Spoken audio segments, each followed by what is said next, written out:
Greetings, everybody. I hope that you are all doing very well.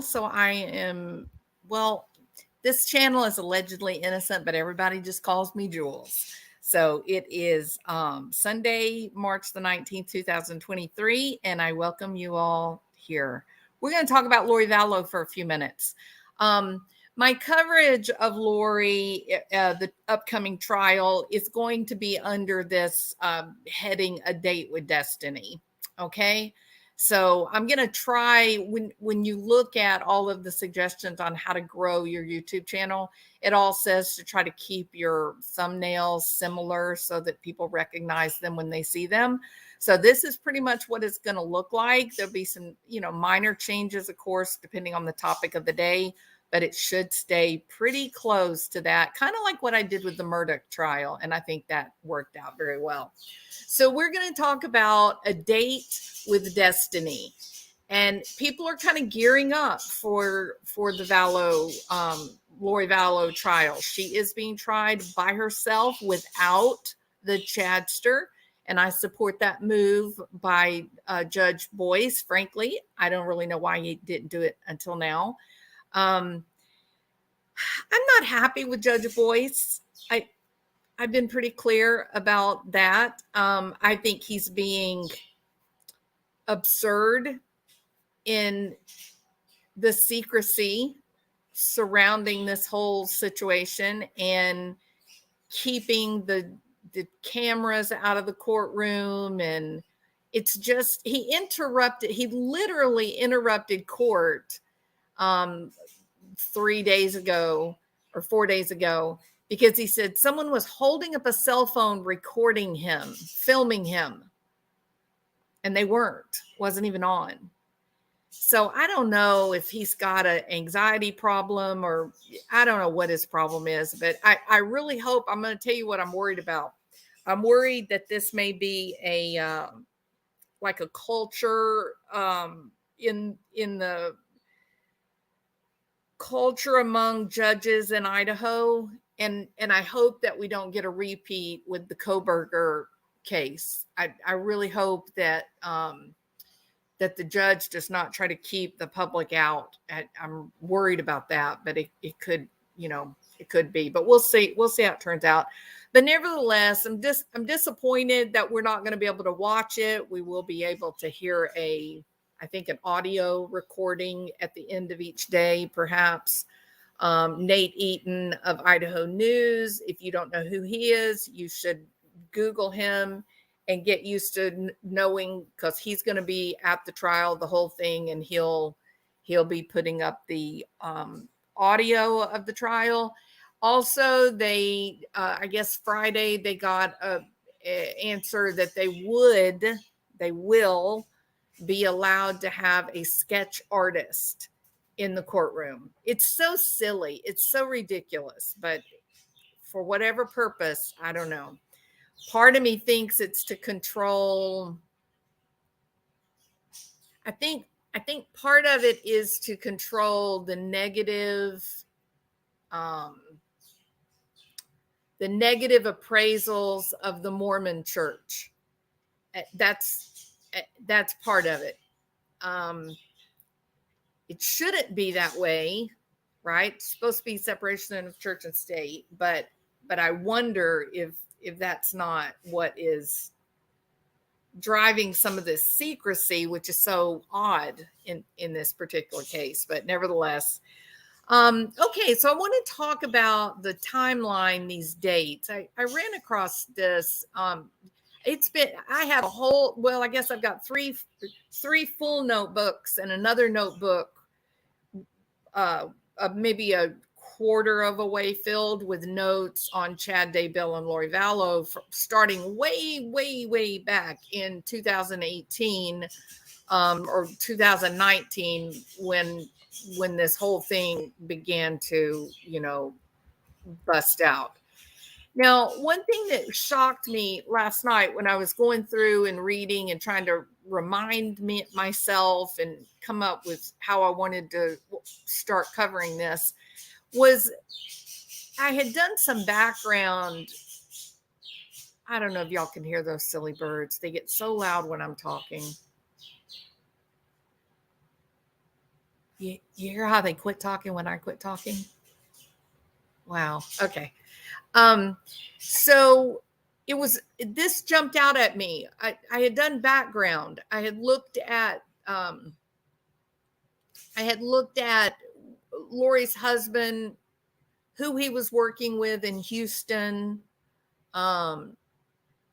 the company, and there were, believe it or not, there was a lot of information that came out. People that were really friends with Charles, but they knew Lori from when they were married, and they were terrified. They became very frightened that they would be next. And the co-workers where Charles had worked, those people actually went into hiding when they did not know where Lori and Chad were. But this was before they had been located in Hawaii.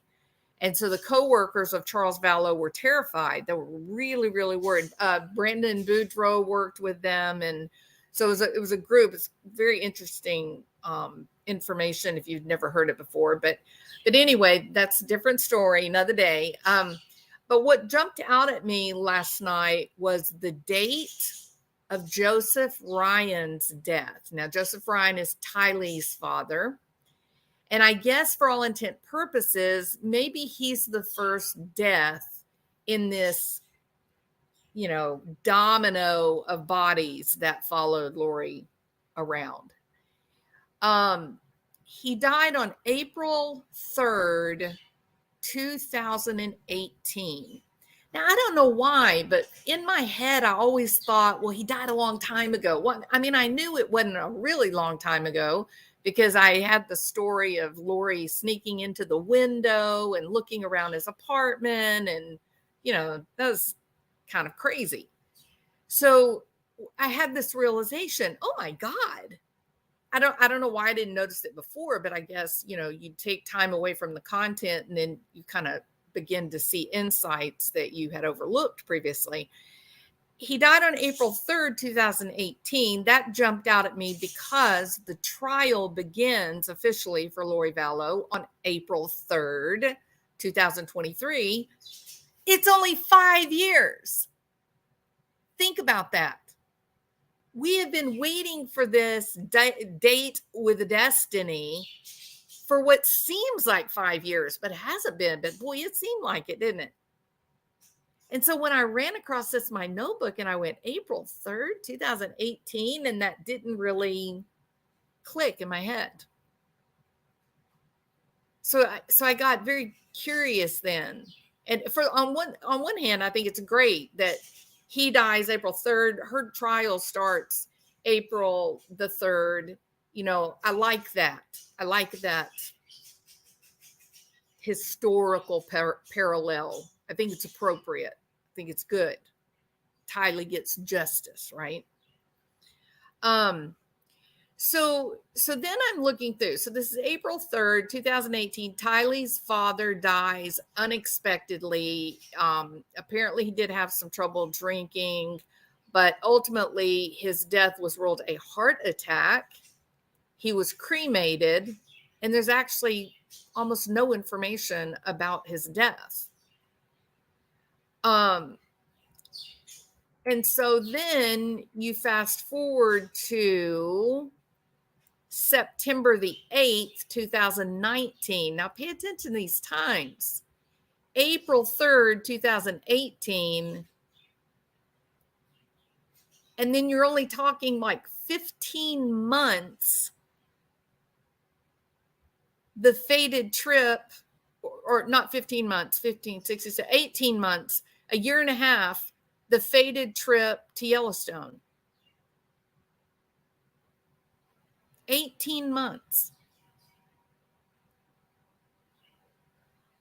So I had not made that connection before. For some reason in my mind, I just felt like Joseph Ryan had died years before, but I was just wrong about, I don't know why I conceptualized it that way.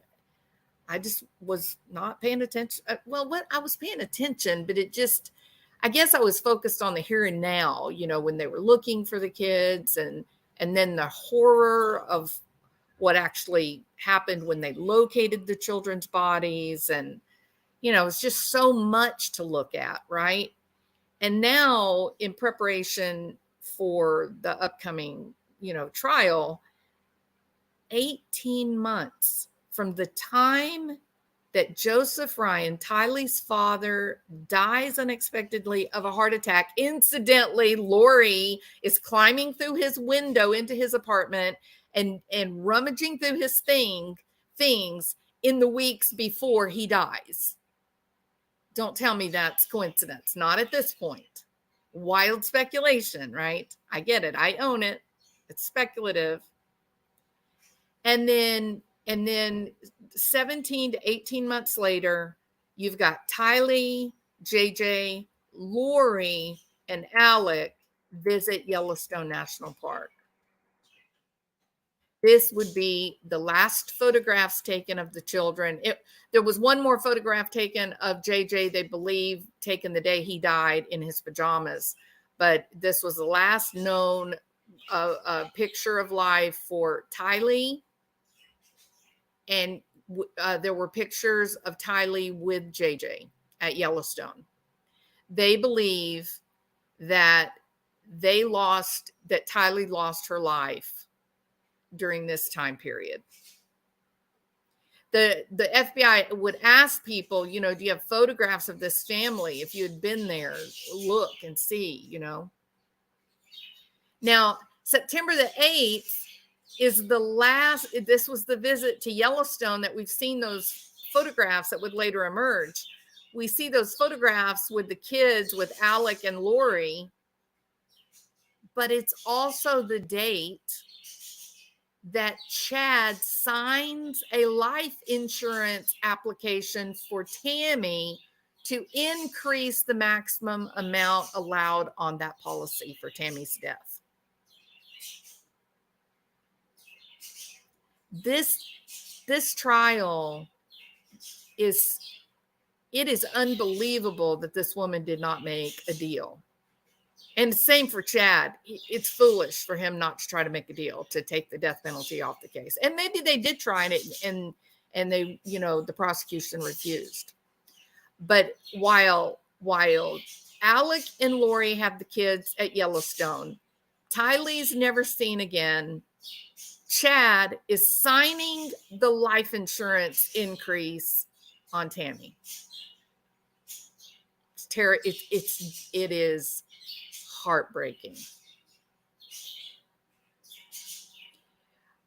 On the next day, September 9th, Alec is at Chad's property, and Chad texts Tammy and says, "Oh, I had to shoot a raccoon, but I got him. Don't worry." She's like, "Oh, great."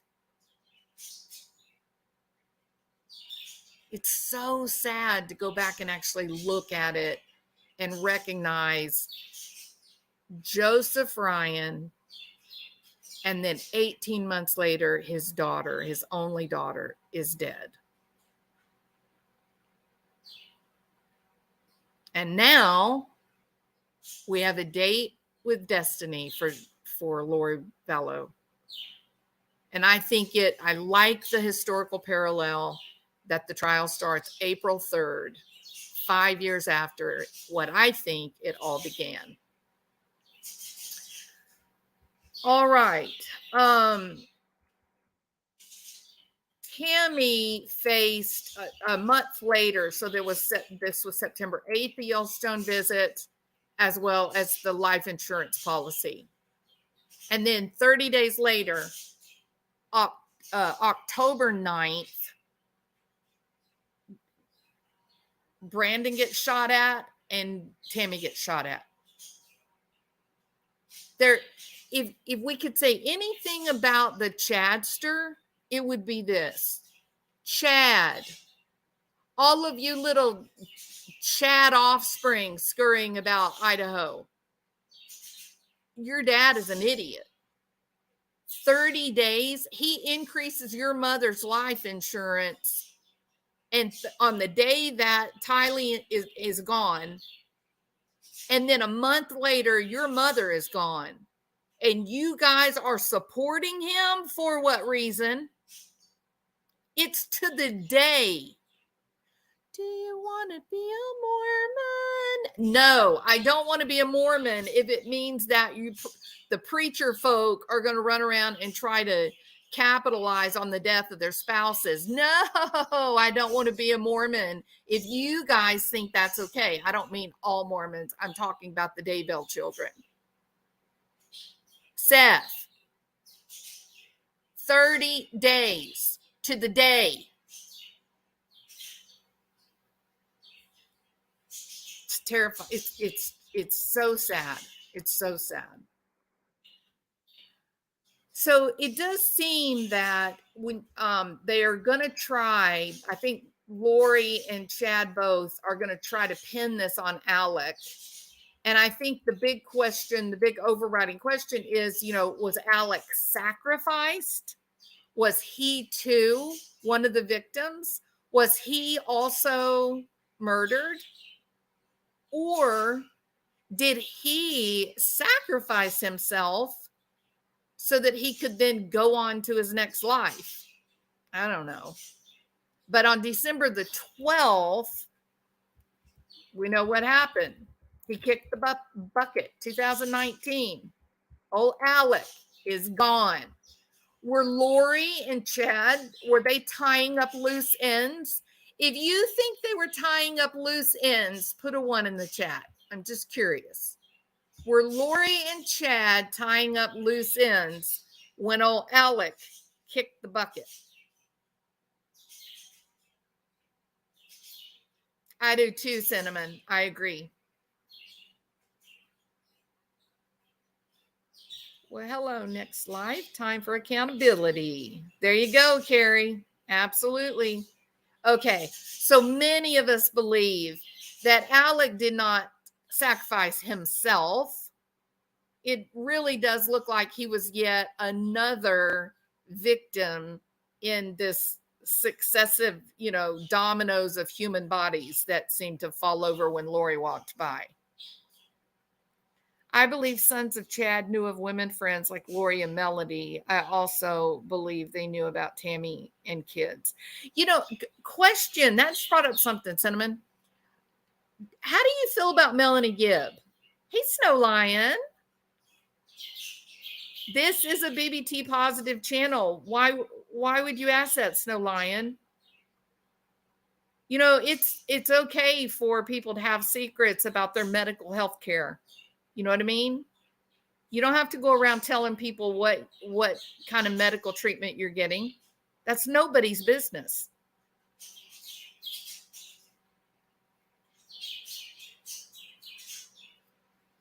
Lori is a one-man girl. She no longer needed Alex once Chad was on the scene. Yes, Hyper Pisces. So it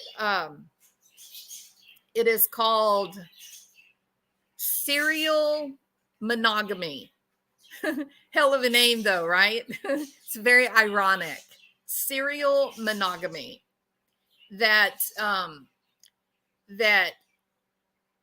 they won't have two partners at the same time, but they discard a partner and then move on to the next one, very quickly. And sometimes it involves death. So yes.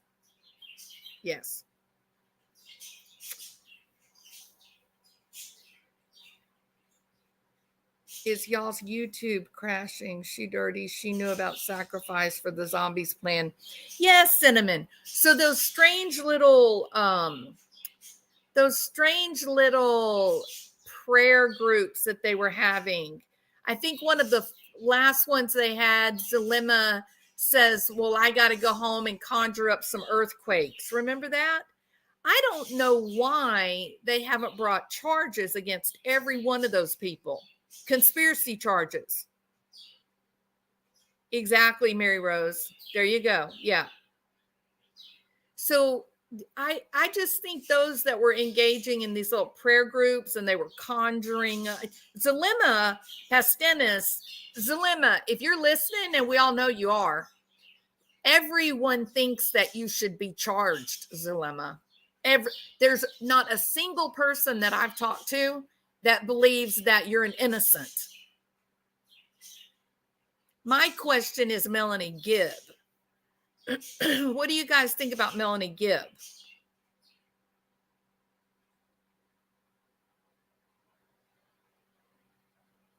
The neighbor that died would walk past Chad's backyard.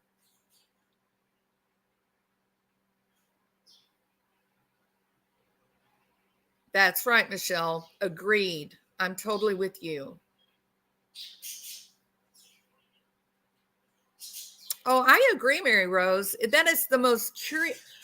It is so curious how it is that Melanie Gibb and Zulema Pastenis, at the very least, and Boudreaux, Melanie Boudreaux too, but why weren't these people somehow they should have arrested them, charges for conspiracy, and then you might have gotten a little bit more cooperation from them, right? Everyone that enabled Lori and Chad should be investigated, in my opinion. Melanie Gibb is dirty. Yeah, I don't like all that, how friendly she is to the cops, overly friendly, in my opinion. And then saying that the people on YouTube, Facebook, the true crime people like me and you, that we were sick and weird to follow these cases and talk about them. And I'm laughing and I'm going, girl, we're not the ones getting together and conjuring up earthquakes to herald the end of time. That was you and your friends. So if Melanie Gibb wants to argue about who's the sicker group, I'm down for that, Melanie. Melanie Gibb is very involved and only spoke up when she needed. Yeah, she kept their secret for a long time, didn't she, Lady of Angels? She did. She kept their secret a long time. Absolutely. And it is, we're learning as you go through this timeline, you can see that they did things in an organized manner. If you notice that, they did it like certain dates had significance or specific time frames. Like they did a lot of stuff on the 8th and the 9th of any given month. There was a lot of things that happened on the 8th and the 9th. So in their very culty kind of way, they were giving those numbers significance. You and I may not know what they mean, but I guarantee you Melanie Gibb knows what the significance was. So yeah, when everybody's doing the same thing on the same date, that right there, you bring Mao in. I'm not afraid to talk about Jason Mao. The stuff that is out there free for the public to read. Why is it that Jason Mao worked the security of a movie about religion and zombies? Why is that a direct parallel to the goon gourd himself? Do you really believe that Chad Daybell is smart enough to come up with that on his own? Do you really believe that? Have you watched this man? He could not walk his way out of a wet paper sack. He could not sit down and think about, gosh, there's an opening at one end of this wet paper bag and the other end is closed. Maybe I should head toward the area where the light is shining through. No, that man hadn't been able to think himself through anything. In fact, his wife is the one that started their so-called publishing company. His wife, the librarian, she's the one that carried that company. Have you tried to read one of Chad Daybell's books? My goodness. It is.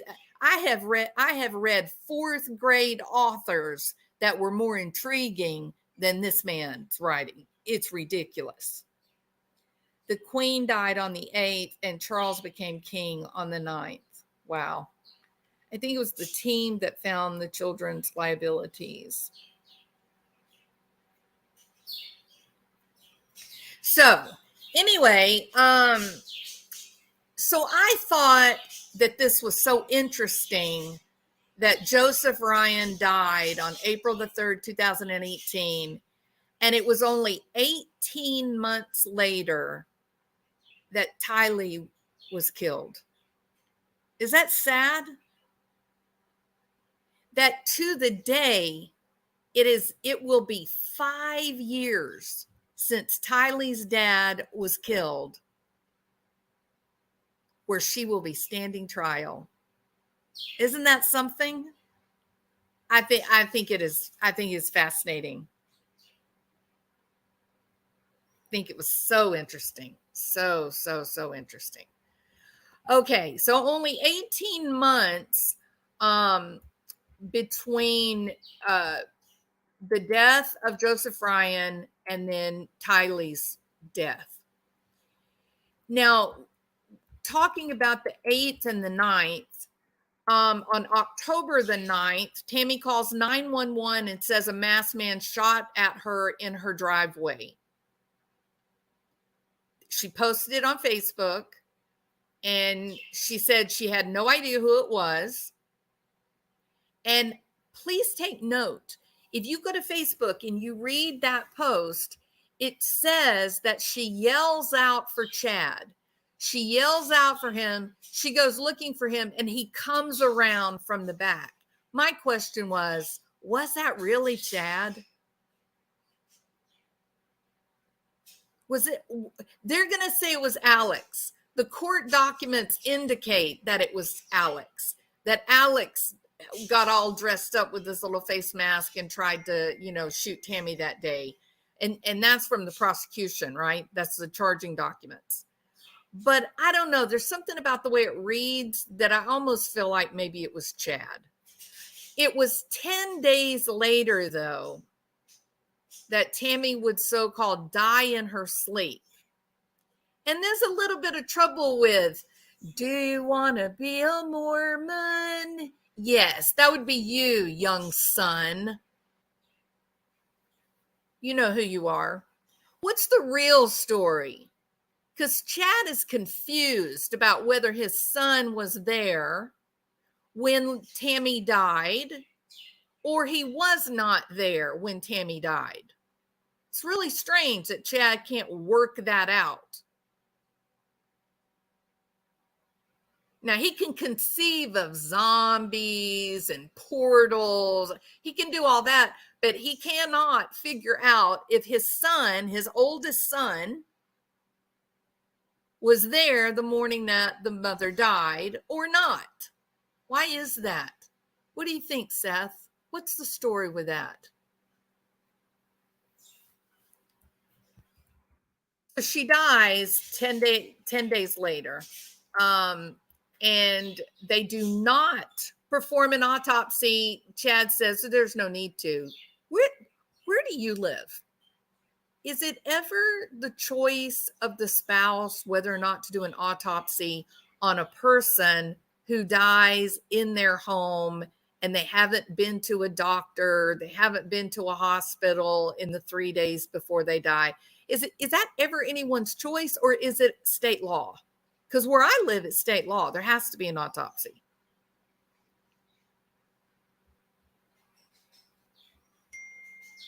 Now, Melanie Gibb is keeping this secret now.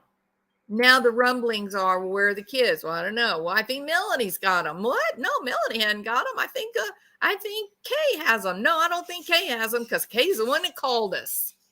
So there's weeks of all this chatter back and forth about the kids. And on December the 6th, it's not exactly the 8th or the 9th, but pretty close. On December the 6th, Melanie Gibb contacts Rexburg to say that Chad and Lori called her and asked her to lie. They called her on November 26th, people. She kept their secret for 11 days. Think about that. I'm talking about Rexburg Police Department. They've got search warrants. You got Chad and Lori jumping on airplanes, making their great getaway. Is that what you were waiting on, Melanie Gibb? Were you waiting on your little friends to get on an airplane to somewhere, anywhere but Idaho? Is that why you waited for them to get hidden? The king and the queen of the 144,000, Melanie. That's an awful long time. I'm going to tell y'all something. If anyone comes to me and says, oh, listen, look, we had to tell them that you have the child, Jules. You're the one with the young child. Just keep our secret. Just don't answer the phone when the cops call, okay? What lifetime do you guys envision me going, oh, okay, that sounds perfectly legitimate. Sure, I won't answer the phone. Yeah, I'll keep it a secret that this small boy is missing. No problem. Come on, Melanie.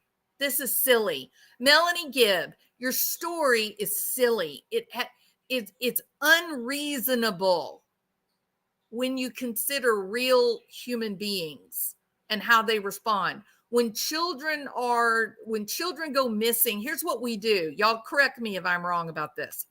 When children go missing, what do? We get up and we put our tennis shoes on and we get out and we start looking, don't we? We walk through every pasture we can find. We go through every forest that we can get our way through it, don't we?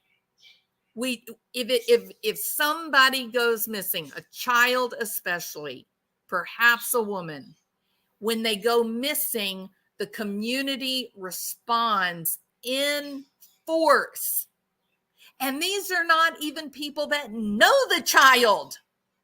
These are just neighbors. These are just neighbors that go, oh my gosh, there's a little kid out there. This is horrible. We got to find them. What if it was my child? What if it was my grandchild? What if it was one of my students that I teach at school? No, I got to get out there. I got to help them find them. Not Melanie. By her very own words, not Melanie. She waits 11 days after being told, hey, so JJ's not with Kay, but we're going to lie and we're going to say that JJ's with you. But don't you worry your pretty little head about where JJ really is. And by the way, don't say anything until after December the 1st, because we're going to get on an airplane to go hide because we're special, Melanie. And Melanie is just like, sure. Okay. Do I get to wear a crown? Am I going to get to wear a crown when I'm part of the royal court for the 144,000? Can I wear a crown, please? That's kind of the way I envision her. You wait 11 days and there's a little boy with autism missing. Your friends are lying to the police about where that baby is, and you wait 11 days. It's unforgivable. It's unforgivable. So Tammy's body is then exhumed on December the 11th. And it sort of makes me think this whole December the 6th phone call. Oh, look at what a conscientious person I am. I just want to help find JJ kind of girl. Melanie calls the police December 6th. Only 5 days before they physically exhumed Tammy. So you know there was a lot of talk before they exhumed her body. Is that what prompted Melanie to talk? Did she get scared? Was she worried about what they would find in Tammy's coffin? Think about it.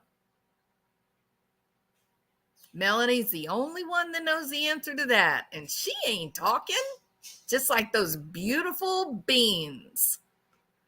Now, Alec then dies. It was just a coincidence, people. Nothing to see here. Tammy's body is exhumed on December the 11th. And on December 12th, oopsie, Alec dies suddenly. Just dies. Just nothing suspicious. Everything's okay here. Don't worry. He just falls over dead. And the most astounding thing to me, it is the 911 call, because Zulema Pastenes has been married to Alex, their husband and wife. Her adult son has no idea the man dying on his bathroom floor is his stepdad. He has no idea. He has no idea. Zulema, why wouldn't you tell your children that you were married? Was it going to be like a secret? At what point, Zulema, were you planning on telling them that you were married? Or maybe never. Maybe you had some insight into the girl club, that maybe old Alex wasn't going to be sticking around very long, that he had more important mission in another lifetime. Is that why you didn't tell your children? And why in the hell was there cash and guns in a backpack in your closet? What was that about? So finally, on December the 20th, these kids went missing more or less starting September the 9th. Tylee first, and then about a week, 3 weeks later, it was about a week later, JJ. It was December the 20th that Rexburg Police Department announced that JJ and Tylee are missing. What?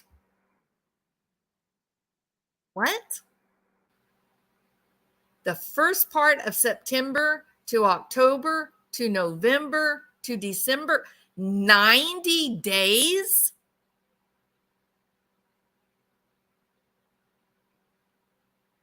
I don't think we should ignore that, y'all. I don't think we can overlook that. What in the world was going? Because don't forget, Kay and Larry, they had hired private investigators, remember?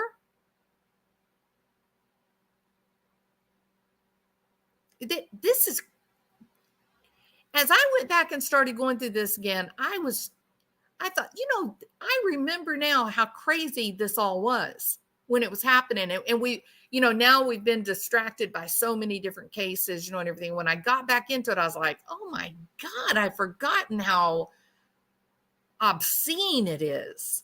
It's just awful, truly. So on December the 20th, they come out and they say the kids are officially missing.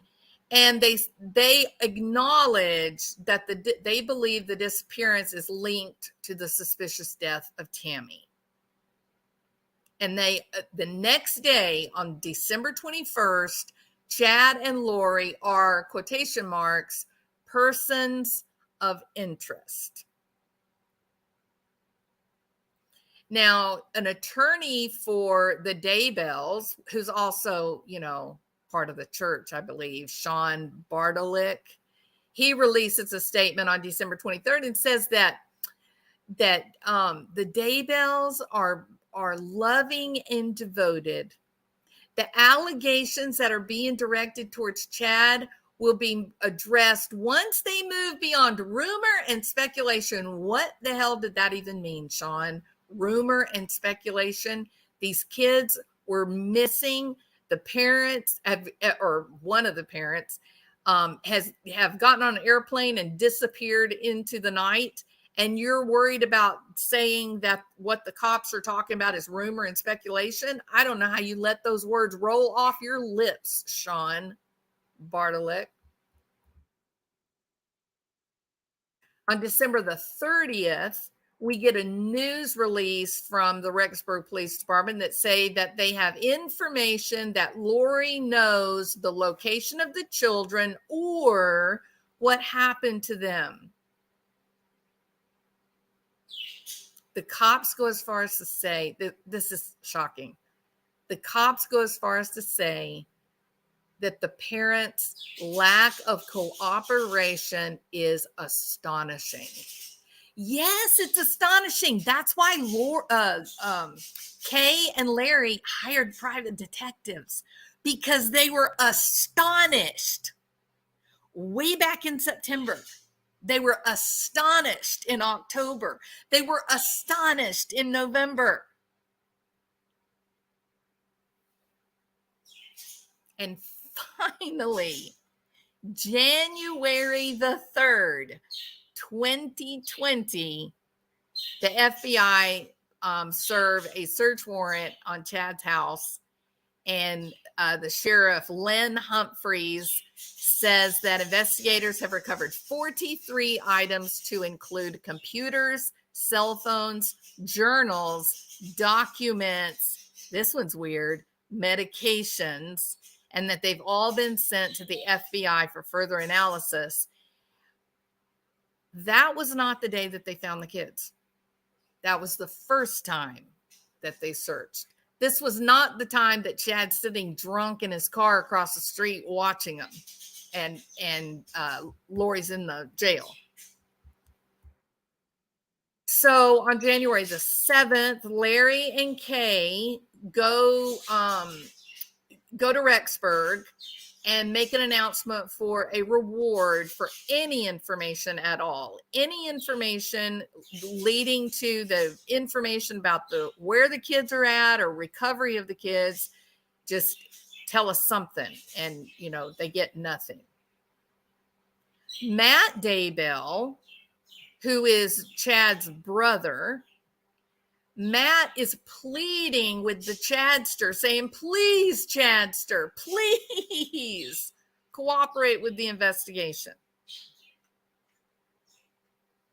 Now, this is when the chink in the armor begins to emerge related to Chad and his family. He doesn't really talk to Matt.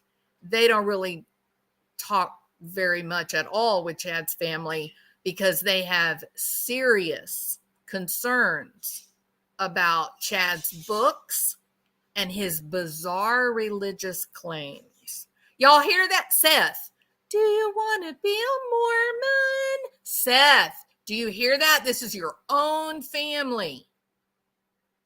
They were worried about your dad. Everybody knew your dad was saying things that were absolutely impossible. But you wanted that power, didn't you? You wanted to be the big guy's son, kind of like Melanie Gibb.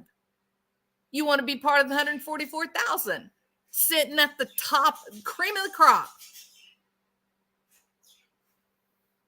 Better tell what you know, kid. That's all I got to say. You better tell what you know. Nate Eaton confronts Chad and Lori on January 26th in Hawaii. That was a great piece of video. We'll watch it another day, not today. And on January 30th, there was a deadline, a legal standard. An order had been issued to Lori that she must produce the children, JJ and Tylee, in person at the courthouse that day. And Larry and Kay were there at Rexburg. They didn't have hope. They didn't believe they would see the kids, but they, these are your kids, right? You just intense hope that you're wrong, but your gut's telling you this is not going to go the way we think it will, the way we want it to go. And sure enough, she misses that 5 p.m. deadline. Comes and goes, nothing. They get nothing. Again, February the 3rd, 4 days after the missed deadline, Lori is seen abandoning her children's personal items, JJ's personal items, in the storage unit. And we've all seen that. Sad thing about it, there was even some Colby's things in there. It's really horrible.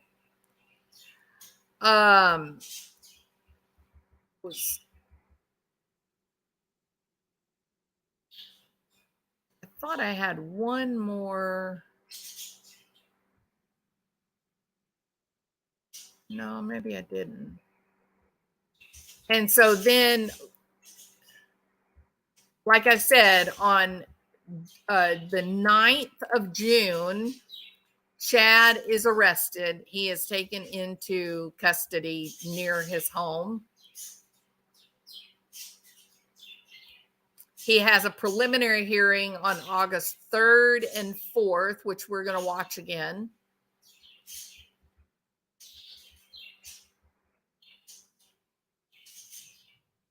And on June the 8th, Lori is committed to the Idaho Department of Health and Welfare. A psychologist has deemed her not fit for trial, and a judge agrees that she cannot assist in her own defense. The next day, June the 9th, Chad pleads not guilty, and all of his children sit behind him in the courtroom. All right. And that is where I'm going to stop. It is shocking how complicated this woman's history is. This is shocking. So, A Day with Destiny for Lori Vallow. Joseph Ryan, Tylee's father, dies unexpectedly, supposedly a heart attack, on April the 3rd, 2018. 18 months later, his daughter would be dead. And now 5 years after Joseph Ryan dies, April the 3rd, 2023, Lori Vallow will answer for her crimes against children. It was a great date to pick.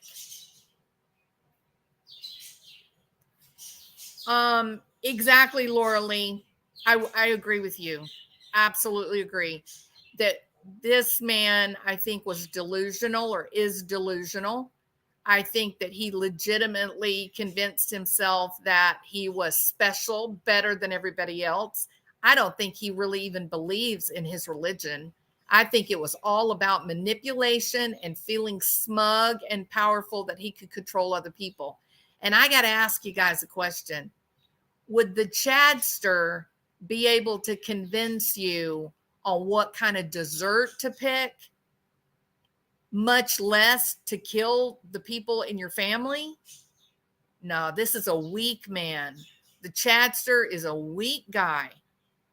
He is being led around by his nose like an old bull by crazy Lori. That's right. Yeah, they need Jesus in a terrible way, Brian Dodd. Or the real thing, not this crazy, oh, I can see, I jumped into the water and it ripped my veil. And so I can see behind the veil. Come on. Ugh. Do you want to be a Mormon? I'm sorry, I can't. It's just too silly. It's just too silly. All right. Such a lovely song to be, All right. You can spot losers like Chad a mile away. DB, I ask you this. Is there a more perfect name that fits a guy than the Chadster? He's just like Jesus take the wheel. Yeah. The Chadster. He's just this bumbling, mumbling, weak little, pissant. And Lori is jerking him around to whatever evil plot she planned. She's getting him to do her dirty work. I think that's what I'm going to do tonight. I think I'm going to pull up the preliminary trial, and I want to go to the part on preliminary trial where Melanie Gibb is on the stand, and they're playing the phone call that she recorded with Lori and Chad, and how Lori, or Melanie jumps on Chad, kind of gets onto him. And then Chad is like, oh, no, I know. You're right, sweet Melanie. You're right, sweet Melanie. And don't listen to my brother. Don't listen to him. He makes me sick. I'm going to ask you guys something. Is this a guy who inspires confidence? I mean, I'm kind of making fun of his, his voice, the sound of his voice and the way he speaks, and the fact that he's so weak against these two powerful alpha women. But you got to ask yourself, how did this bumbling fool convince anyone to do anything? I don't think this guy could even convince me to buy green bananas. Oh yeah, Jules, we'll buy some green bananas and they'll be right for next weekend. It'll be a great idea, Jules. I'd be like, shut up, Chad. Shut up. What are you talking about?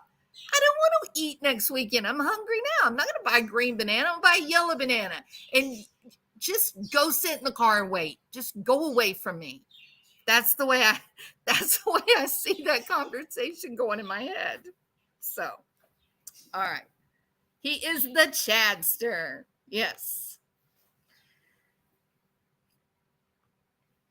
Mr. Potato Head, her very own Mr. Potato Head toy. I love it. That is perfect. That's perfect. So, yes. So Lori's sister did in fact die suspiciously in 1988. Her family has quite a rich history, Lori Lee.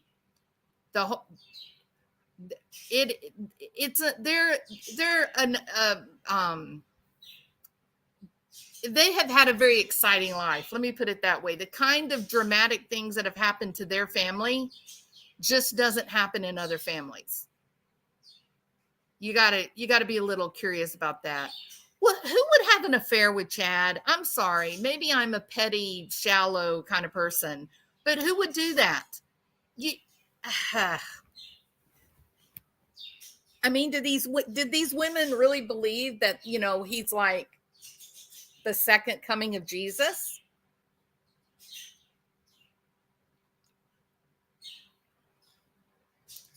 At least 2018 big ups. However,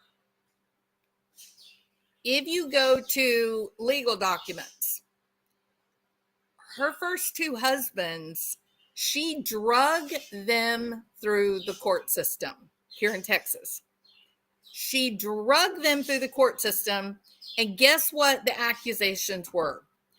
Always the same accusation. You know what it was? Sexual abuse. This woman was consumed with the idea of sexual abuse from her way back, her very first marriage. Lori the manipulator. There you go. And it is abusive to children to coach them and manipulate them and convince them to go into a judge's chambers or to a interview, a forensic interview, and get them to tell lies about sexual assault. It is its own form of abuse of a child to do that to them. So, been a horrible woman, I think, in my opinion. Yeah, honey Kay. How did she live? Here's the question. I somewhere in my computer, I've got this video and photographs of Joseph Ryan and Lori's house. It was gorgeous. And of course, the houses that she had with Charles Vallow, all of them have all been really, really, really beautiful and luxurious homes, right? This woman never worked. She never worked. She never got educated. I mean, she was like a hairdresser for a short time. You think about it. She was primed for that moment. Her whole life had been about her job. The way that she kept a roof over her head was to manipulate men and have sex with them. That was her job. It's the only thing she knew how to do, right? And she just went from one to the next, manipulating. She did the same with all of them, I think, Thunder and Lightning. So I think her opus was all about getting that $1 million life insurance policy. That was what it was all leading up to, I think. I think when this whole Joseph Ryan thing happened, she got hungry. Found out there was some money, and related to death, kind of like the Murdochs. And she either seduced Charles into getting the $1 million policy, or she knew that he had gotten the $1 million policy, one or the other. And I think when she started thinking about being with, the Chad daddy, I think when she started thinking about, running off into the sunset with old Chins, then I think that's when it occurred to her she could get her hands on that $1 million, because Chad wasn't a sugar daddy. Chad did not have money. He was the first guy in all the men that she had been with. He was the first guy that didn't have any cash. So I think that she wanted to be with them because of the, religious delusions and all that.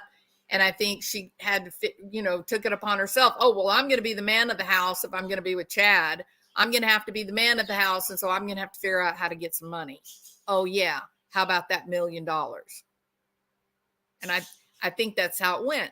And when Charles was smarter than her and changed the beneficiary and whatnot right before he was killed, I think that's what sealed the fate of Tammy and JJ and Tylee, and maybe, Melanie Boudreaux's husband, not Brandon. He might have been in trouble too. You know what I mean? It just didn't get to that point. Yeah. So the Social Security though would have run out, right? It was running out related to Tylee, but with JJ, his would have been running out in a few years too. So she had to have cash.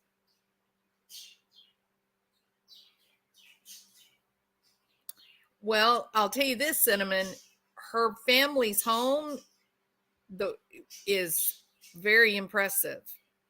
I don't know what they're doing for money, but they got a lot of it. But I've known people before that would have like car wrecks on purpose and then sue and get a settlement. So a couple of times a year they were back in court getting a settlement for something, kind of like Alec Murdoch.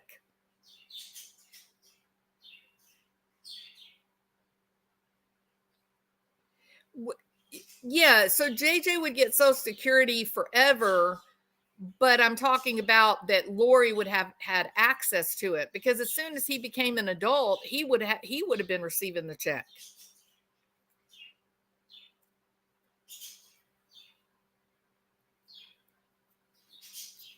So I think she was, I think losing out on that $1 million, that she had to think of a different plan on getting cash, because the Chadster, the only thing the Chadster has is, I don't know. Let's do that. Everybody write down, what do you think the Chadster has to offer in a romantic relationship? What would the Chadster have to offer in a romantic relationship?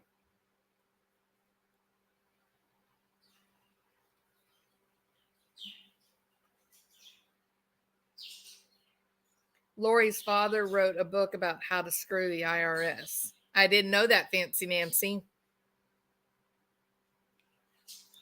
Lori Lee says the Chadster could have been another easy death. Load him up on life insurance and then oopsie. Yeah, there you go. Oh, don't say it, Big Up. Resist that urge, Big Ups. I know you're a guy, but just resist that urge. We were having a nice, civil conversation till Big Ups got here.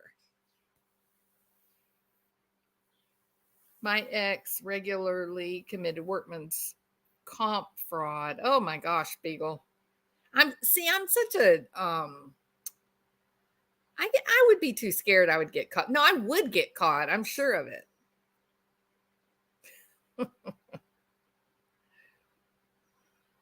Not a thing. What else is there? He was a famous author. He was not a famous author. I think he made Lori think he had power in the church. Yeah, but I think he was living under that delusion by those people. Why were those people following him? Why did they like him? What did they see in him? That's what I just don't understand how he got the attention of those people like Jason Mao and the higher the people at the top of the food chain. How did he get their attention? Did they really believe that he could see the future? Because if he could see the future, then why is his ass sitting in a jail cell? I think there's no doubt, Thunder and Lightning, that Melanie Gibb was bumping nasties with the Chad Daybell. Yeah. I think they were bumping uglies. You know what I mean? Why did people follow Jim Jones? Very true, Sandra, but there wasn't that many with Jim Jones. That whole movement, there was a lot of those people that were going on the weekends and practicing the end of the world, and they were supposed to get us somewhere in Colorado, right? Is Chad charismatic?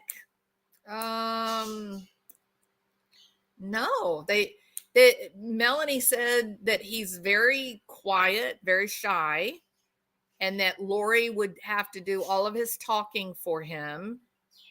I guess they developed like a mystique, right? I guess they his weird stories about how he could see other lives, which I think is all BS. But his weird stories, I guess people, I think Zulema was just a ride along that Melanie Gibb and Lori Cox wanted to get rid of. I look at it a little bit different than that, Thunder and Lightning. To me, it feels like they were forming like a woman's cult. That this was going to be like a religious group that was the feminine mystique, right? That it would be run as a matriarchal society. The 144,000 would be run as a matriarchal society. They all three, you look at the ones that had arranged marriages, Zulema, Melanie, I believe Melanie Gibb and David were part of the arranged marriages. But then you had Melanie Boudreau, and right now her husband's name is escaping me. What's his name?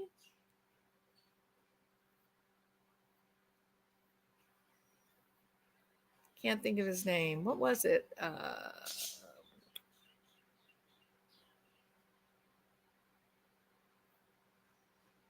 Y'all don't remember it either? Not Brandon. Brandon was the one that divorced Melanie Boudreau. No, his name wasn't David. David is Melanie Gibb's husband. What was Melanie Boudreau's second husband's name? The one she married after like 3 days. Pulowski. Yes. Ian Pulowski. Thank you guys. Ugh, my poor brain. Thank y'all. Yes, Ian Pulowski. So you look at all of these guys, Ian, David Warwick, Chad Daybell, they were all such weak men in personality, right? They were all weak men. And all the women were like these really strong alpha female personalities. The only thing I find irresistible about the Chadster is my desire to get away from him. Ian knew how crazy Melanie Cope was. Okay, now Alec Murdoch. Okay, so we'll talk about this for a second because this is, a teachable moment. So Alec Murdaugh was the stereotypical charismatic leader type, right?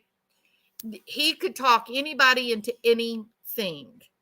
He wasn't particularly a legal scholar, and friends, other lawyers, attorneys have said that. He wasn't particularly knowledgeable in some brilliant way, which is one reason why he often had other lawyers join on cases with him. But what he did do that nobody else could do is he could talk anybody into anything. And that's the reason that he took the stand. So he was that highly gifted interpersonal intelligence that we see like with Bill Clinton and Barack Obama. Chad Daybell is not charismatic. Chad Daybell it does not inspire confidence in others. He's not convincing. The poor guy can barely walk. Every time I see him walking, I'm thinking this one is it. This time he's going down, his nose right flat into the concrete. He's just he's just clumsy and goofy and doesn't talk very much. And no, he's not charismatic. So there's,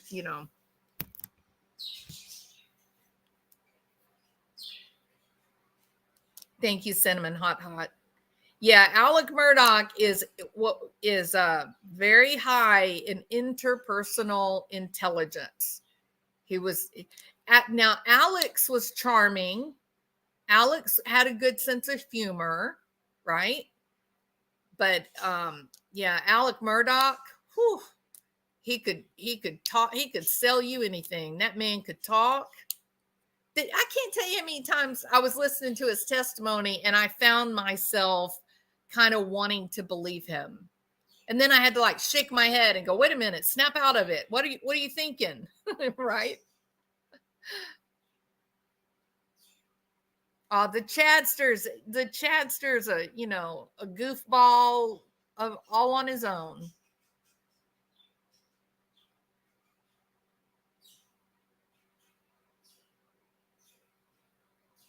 Yeah, Bebop. I think that's what they were doing. I think that was the whole goal. All the men, all of them that were involved. I think that was part of the attraction was they were building up a religious group that would be run by these female alphas. I think that was intentional. And then, like you said, that becomes very attractive. Hey, AB, thank you so much. Thank you for that. And so I think that building up that matriarchal, the matriarchal, the whole thing. Okay, so here's how I want to say it. The whole thing was built around the survivalist end of days kind of tales of the revolution, revelations. And I think that with the church, clearly women have, comparatively speaking, the women have very little voice in the male dominated Mormon church, right? And so Chad had already been excommunicated. So I think this group that, now don't make any mistake about it, I think this was all done for money. Don't get me wrong. I'm talking about the people at the top of the food chain. I'm talking about the Jason Maus of this group. And there's guys that are bigger than him. But the guy, the Cherokee Indian in Oklahoma, his name is escaping me but there's some really wealthy, powerful men that were involved in this. And I think it was with intent that they would devise this survivalist group as a matriarchal type society that would prove very attractive to other women. You got to get the women somehow or another. They had to get the women. The men were not leaving the church. Why would the men leave the Mormon church? They living in a bird nest on the ground. They got everything that they could ever want. So why would they need to leave the church? But the women had inspiration to leave the church, right? The women would want a life where they would be respected and revered and given religious symbolism. That would be good for them. They would want that. And so there you get some of those women. You draw them away from the Mormon church. So you got to offer something to them to get them to leave what they've been taught their whole life and such, right? So, but again, I think it was all about money. I think every bit of it was about money, the wealth that would be coming with these people. And when you get into some of the more obscure participants, they'll tell you that these weekends where they would all get together and they would practice the survivalist, stuff, that they were all having affairs. They're all running around having sex with each other over these long weekends out in the wilderness, So there was if you'd been raised in the Mormon church and kind of this pious and, stifling type of atmosphere, first of all, you're going camping. You've got men that are treating you with respect and giving you position of honor and giving you power to make decisions, giving you control. And then on top of that, you're able to have sex with whoever you want to, and there's no judgment. In fact, it's looked at as a great thing. It's a good thing to have sex with all these people because you're going to have to repopulate the earth. And don't you want to be the new Eve? See? So they were manipulating these people, but the few at the top, I think, were getting wealthy from the manipulation. But then the people the group that they attracted, they were enjoying it. They wanted to live this new kind of lifestyle. And, you always want to be associated with someone powerful, special. And Chad Daybell's running around like a goon gourd saying that, he can peek behind the veil and he can go into his porcelain portal and travel to other worlds. And, it's sort of like a rock star. And everybody's like, oh, I want to be friends with the rock star. That'll be fun. Right? So it was a lot of manipulation. But I think there's little doubt in my mind when you look at the power structure, you look at how all of this, they did, for example, they didn't give Alex the ability to conjure earthquakes, did they? They didn't give the ability to conjure earthquakes to Ian Pulowski. Does anyone have any idea the special skill Alec Pulowski has? No, because the only ones in these groups that were given special powers, that were told they were special, were the women. I think it was the men's jobs to have insurance policies on them so that if they accidentally died, the women would be, the recipients of that money. And they were going to miss that old boy. I promise they were going to miss him. All right. Well, Chad actually did not make his own religion. It was in this atmosphere of survivalist that originally came from the church. It was sanctioned. And then this group got more powerful. And I'm sorry, Jason Mal, but as well as I do, you were a part of it. And there's other names to be named too. Sometimes I wonder too, let me say this. Sometimes I wonder if the reason that Judge Boyce didn't want cameras in the courtroom, the reason that there have been all these secret meetings in the judge's chambers, which Scott Rice was just mortified by, right? He was like, oh my God, we don't do that. That's just not appropriate.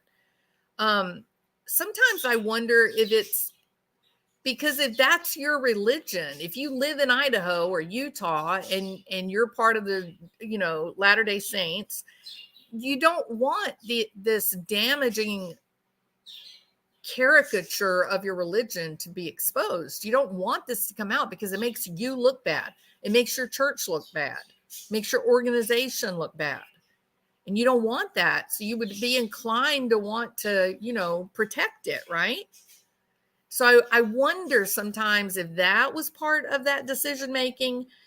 I don't know, because I think there is going to be some strange, extraordinary tales to be told that's going to come out. I do. But my fear, I'll tell you my fear, and then we can end this because it's been over an hour now. But my fear is that we're going to run into the same kind of thing with Brian Kohberger. I am very frightened that this whole secrecy thing, that this is sort of like a judge's culture in Idaho, that they don't like the cameras. They don't like the recordings. They don't want their cases, covered on social media. I fear for that. And there's a lot of preppers. That's right, Cinnamon. A lot of the preppers, they don't trust all this social media. That's Julie Rowe is another one. Thank you, Thunder and Lightning. And she fits with that whole matriarchal archetype, right? She's got all these special powers, all these abilities. Yeah. She scares me too, Elizabeth. Absolutely. Yeah. But I will say this.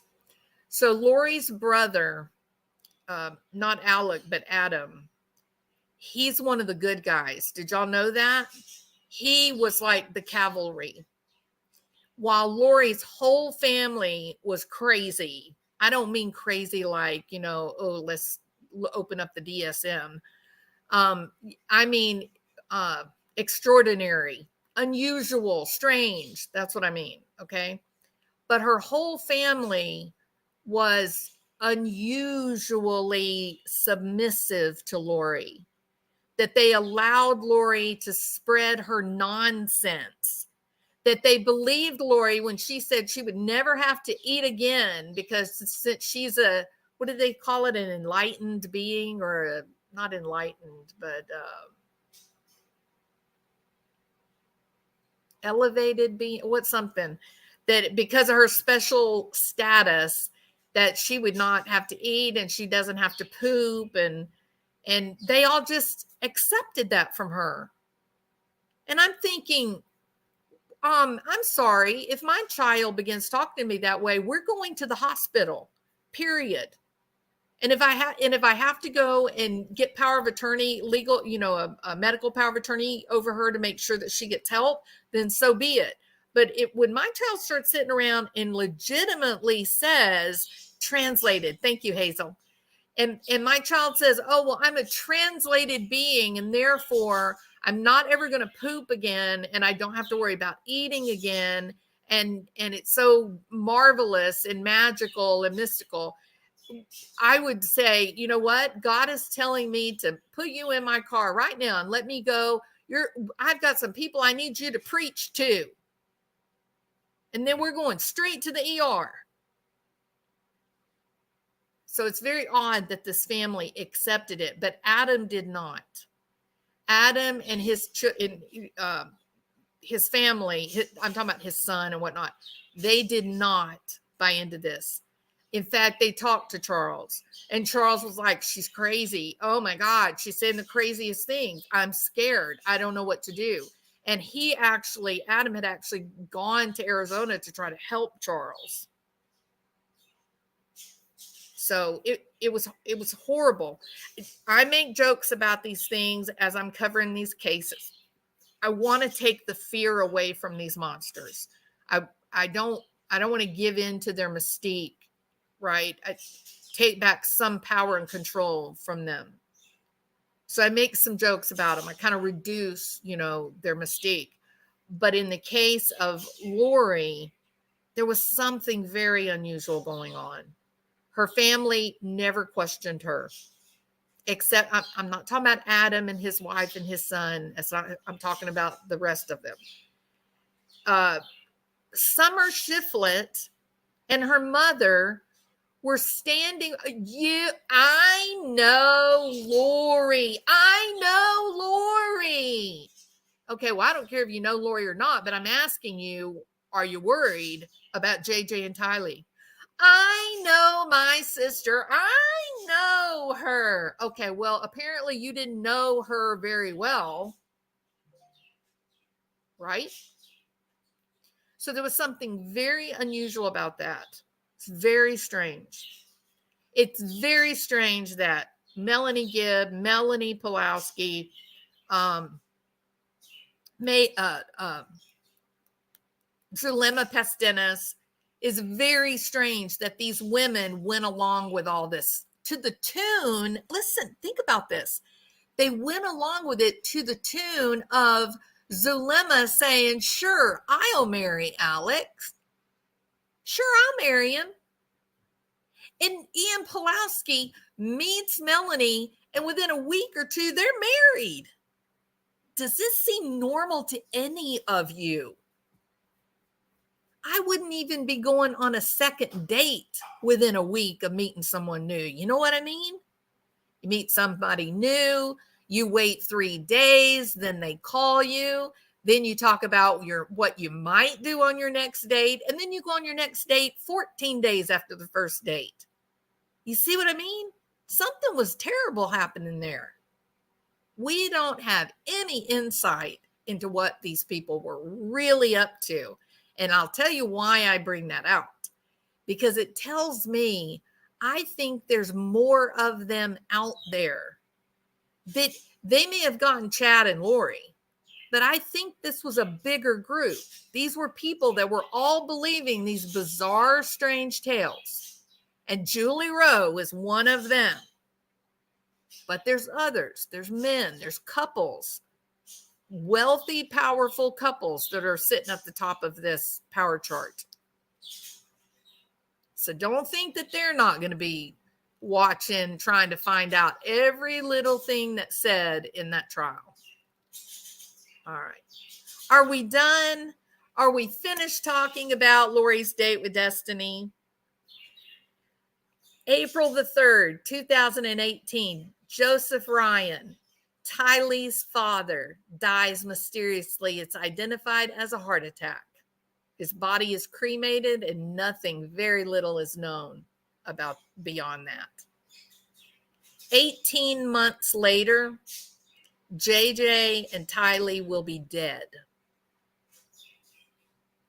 And then fast forward to exactly 5 years, April 3rd, 2023, Lori Vallow goes to trial. What do you think about that? To me, it's a sign that there is a God, and we should be paying attention to the little hints that he drops along the way.